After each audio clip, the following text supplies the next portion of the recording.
கட்சிக்கும் நடக்கிற போர், தமிழ்நாட்டு மக்களுக்கும் ஸ்டாலின் சாருக்கும் நடக்கிற போர்। ভারতের তামিলনাড়ুর রাজনীতিতে দীর্ঘ 6 দশকের দ্রাবিড় আধিপত্যের অবসান ঘটিয়ে ইতিহাস গড়লেন সি জোসেফ বিজয় ওরফে থালাপতি বিজয়।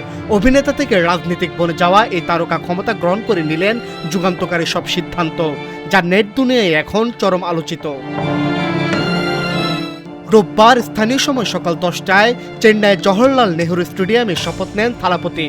ক্ষমতা পেয়ে প্রথম আদেশেই চমক দেখালেন বিজয়, ঘোষণা দিলেন নাগরিকদের 200 ইউনিট পর্যন্ত বিনামূল্যে বিদ্যুৎ দেওয়ার। এখানেই শেষ নয়, নারী নিরাপত্তার মতো সংবেদনশীল ইস্যুতেও নিয়েছেন চমকপ্রদ সব সিদ্ধান্ত। রাজ্যে নারীদের নিরাপত্তার জন্য বিশেষ টাস্ক ফোর্স, এছাড়া মাদক নির্মূলে দেন কঠোর নির্দেশনা। দায়িত্ব নিয়েই থালাপতি তার প্রথম ভাষণে শিক্ষা, স্বাস্থ্য, পানি, কৃষক এবং জেলেদের জন্য কাজ করার কথা জানিয়েছেন।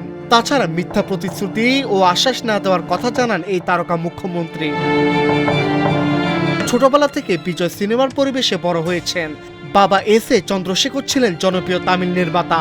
বাবার পরিচালিত 1984 সালের ছবি ভেটরিতে শিশু শিল্পী হিসেবে অভিনয়ের মধ্য দিয়ে চলচ্চিত্রে অভিষেক হয় বিজয়ের।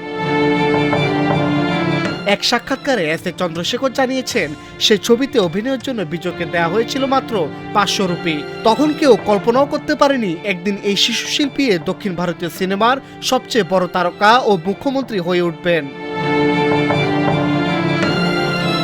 ডেস্ক রিপোর্ট, আজকের পত্রিকা।